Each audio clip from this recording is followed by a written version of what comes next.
श्रीराम श्री ब्रह्मचैतन्य गोंदवलेकर महाराज यांचे दैनंदिन प्रवचन आज 6 फेब्रुवारी। नामस्मरण, शरणागती आणि भगवत प्राप्ती। भगवत प्राप्तीला शरणागतीशिवाय मार्गच नाही आणि शरणागतीला नामस्मरणासारखा उत्तम उपायच नाही। शरणागती म्हणजे मी करता हा अभिमान नाहीसा होऊन सर्व कर्तृत्व परमेश्वराचे आहे ही दृढ भावना होणे। नामाशिवाय इतर साधनांमध्ये कृती आहे म्हणजे मी करता या अहंकाराला वाव आहे। स्मरण हा मनाचा धर्म असल्यामुळे त्यात कृतीचा प्रश्नच येत नाही, म्हणून त्यात अहंकाराला वाव नाही। शिवाय स्मरण आणि विस्मरण या दोन्ही गोष्टी आपल्या हातामध्ये नाहीत, म्हणून नामाचे स्मरण झाले तरी त्यात स्वतःचे कर्तृत्व नसते। त्यामुळे मी करता ही जाणीव टिकू शकत नाही। मी नामस्मरण करतो हा शब्दप्रयोग सुद्धा बरोबर नाही, कारण नामाचे स्मरण होत असते ते करू म्हणून जमत नाही आणि म्हणूनच शरणागतीला नामस्मरणासारखे दुसरे साधन नाही। शरणागतीचा दुसरा अर्थ म्हणजे कायिक, वाचिक आणि मानसिक क्रिया थांबविणे। क्रिया न करणे हे कृती करण्यापेक्षा केव्हाही जास्त सोपे आहे।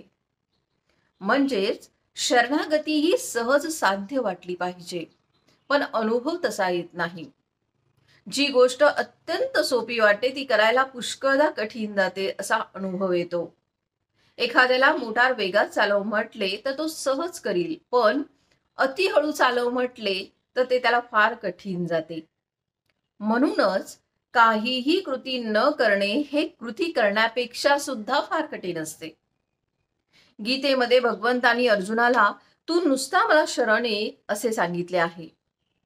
देहबुद्धी गेल्याशिवाय शरणागती येत नाही। देहबुद्धी, वासना, अहंकार हे सर्व एकच आहेत। जगातल्या वैभवाची आसक्ती आणि परमात्मा प्राप्ती या दोन्ही गोष्टी एकत्र असूच शकत नाहीत। म्हणूनच उद्धवाला श्रीकृष्णांनी एकांतात जाऊन हरिचिंतन करायला सांगितले आणि असे केल्यानेच माझी तुला खरी प्राप्ती होईल असे म्हणाले।